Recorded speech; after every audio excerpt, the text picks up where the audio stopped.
Baik, selamat pagi. Hari ini saya akan mengajak teman-teman sekalian untuk melihat kelayakan pemekaran Kabupaten Mapiha. Apakah layak dimekarkan ataukah tidak? Apakah itu kebutuhan masyarakat setempat ataukah hanya keinginan sekelompok orang tertentu? Simak video berikut ini.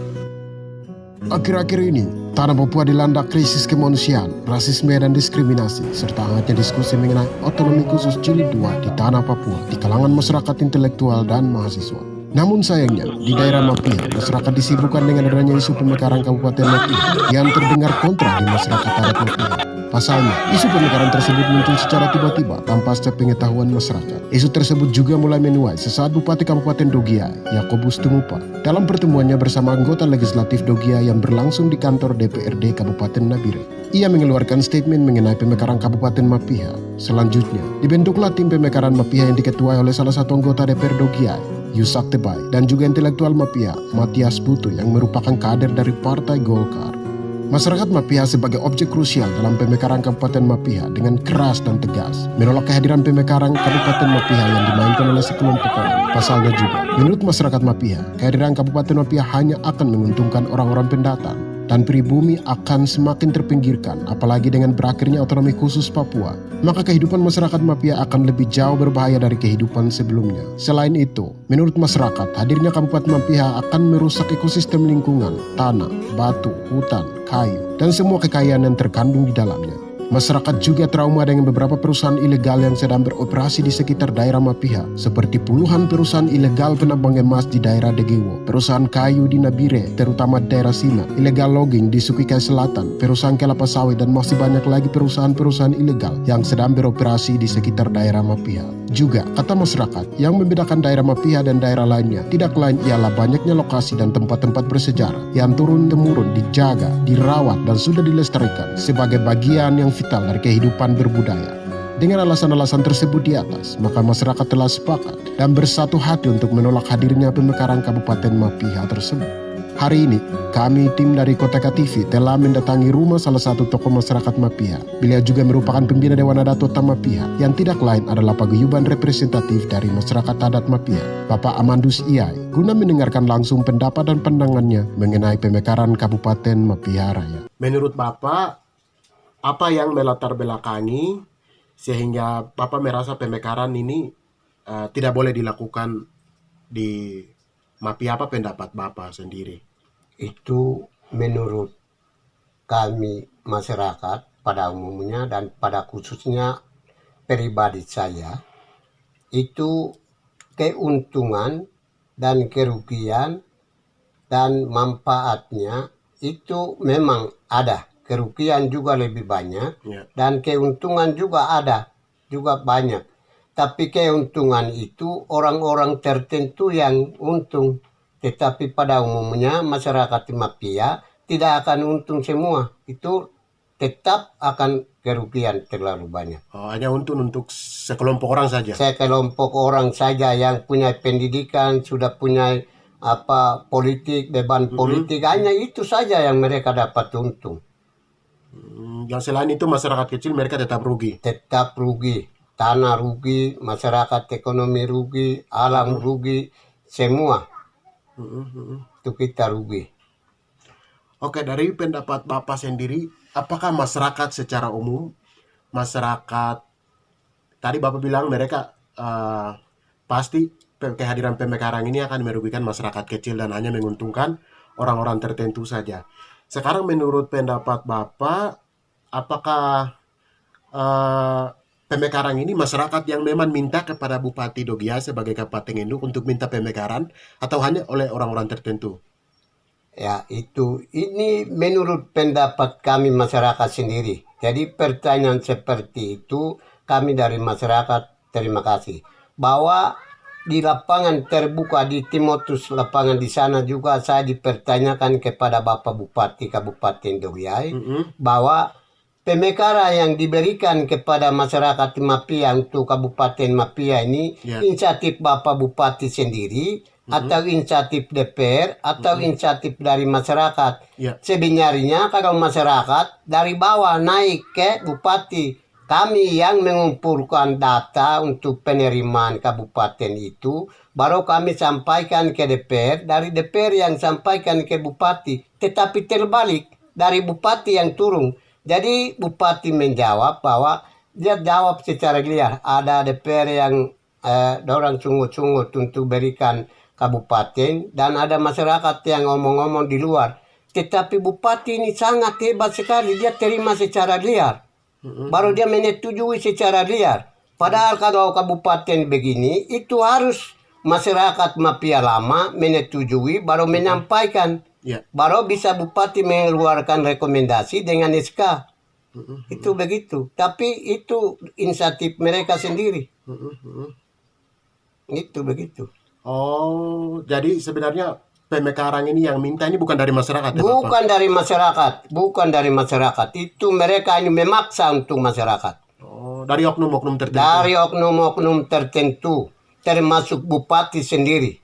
Oh, berarti memang dibenarkan apabila waktu itu dari lapangan Timotius Bomomani sempat ajukan pertanyaan dari Bapak sendiri kepada Bupati, apa Pemekaran dari masyarakat, tapi Bupati menjawabnya hanya dari orang-orang tertentu. Betul, betul sekali. Dia jawab seperti itu. Jadi soal untuk beban politik atau mau tanggung jawab untuk masalah-masalah pribadi, dari dasarnya kami tidak tahu. Karena mereka inisiatif sendiri. Maka mereka menuntut dan memberikan langsung SK dengan rekomendasi kepada masyarakat untuk mau sosialisasikan. Jadi latar belakang tujuan daripada mereka mengeluarkan SK dengan rekomendasi itu, kami tidak tahu masyarakat, hanya bikin kagetkan saja. Oke, sekarang dari perspektif hukum, biasanya dalam tatanan pemerintah, khususnya legislatif, DPR, mungkin Bapak kan pernah berpengalaman menjadi anggota Dewan di Kabupaten Dogiai. Dari pengalaman Bapak sendiri, misalnya ketika kita mau kasih pemekaran kepada sebuah daerah otonom baru, DPR dia memberikan rekomendasi. Nah, apakah rekomendasi yang diberikan oleh DPR itu hanya inisiatif DPR sendiri atau itu harus berdasarkan aspirasi masyarakat? Karena kemarin itu DPR sendiri mengajukan atau memberikan itu rekomendasi kepada tim pemekaran tanpa ada aspirasi dari masyarakat. Itu menurut Bapak bagaimana itu? Iya, sebenarnya DPR itu menampung aspirasi masyarakat. Iya. Baru mengalurkan aspirasi yang tersebut itu mengalurkan kepada bupati atau termasuk pemerintah. Jadi itu aspirasi itu dari masyarakat Mapia Lama kami belum sampaikan kepada DPR. Karena mereka itu menampung dan mengalurkan aspirasinya itu. Tetapi itu inisiatif sendiri, ajakan dari bupati kepada DPR, dari DPR mengeluarkan rekomendasi, setelah itu berdasarkan bupati pun mengeluarkan SK untuk tim sosialisasi ke Pemekaran Mapia. Begitu dia punya tujuannya itu. Oh, jadi tanpa ada aspirasi dari masyarakat, Tidak mereka ada, mengambil tidak ada. inisiatif sendiri oleh Betul. anggota DPR. DPR. Oke, yang berikutnya, menurut Bapak, di daerah Mapia Lama sendiri, itu kan meminta satu kabupaten oleh beberapa oknum. Nah, menurut Bapak sendiri, apakah Mapia Lama sendiri punya lokasi, maksudnya untuk Pemekarang ini? Ya, Lokasi yang strategis? Ya, Atau- menerima ya, untuk kabupaten menerima itu. untuk kabupaten. Menurut Bapak?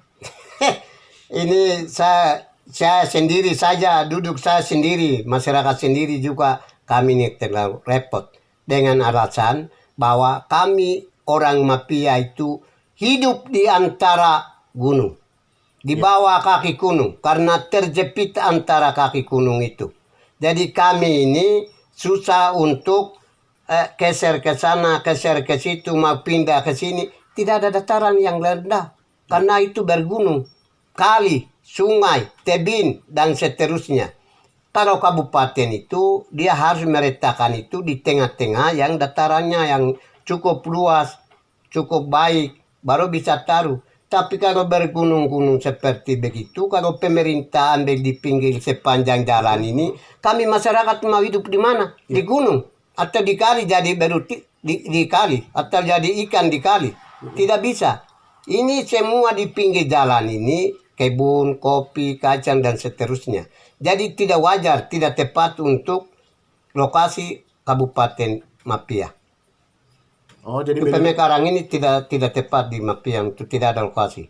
Jadi lokasi yang strategis itu masih belum ada dan tidak ada di Belum, daerah tidak ada. Mapia karena memang Benar. dipengaruhi oleh pengaruh geografis daerah pegunungan. Ya, daerah pegunungan dan kami hidup di bawah kaki gunung. Oke, mungkin selain itu mungkin dari pemahaman Bapak sendiri, apakah Bapak pernah dengar desas-desus semacam itu dari masyarakat? Mungkin mereka mau kasih lokasi tapi dengan syarat begini atau seperti begini. Mungkin Bapak pernah dengar ajakan masyarakat atau omongan masyarakat. Mungkin Bapak bisa ceritakan. Betul, itu satu tempat yang mereka anang-anang itu di pihak gunung. Di pihak gunung yang punya lokasi, dia datang beritahukan kepada saya, dia beritahukan seperti begini. Kalau mereka mau kasih pemekaran caretaker maupun bupati definitif, kalau mereka mau di Mapia, kalau ambil lokasinya di pihak gunung, itu dengan catatan bupati Mapia yang per 3 periode yang punya lokasi sendiri.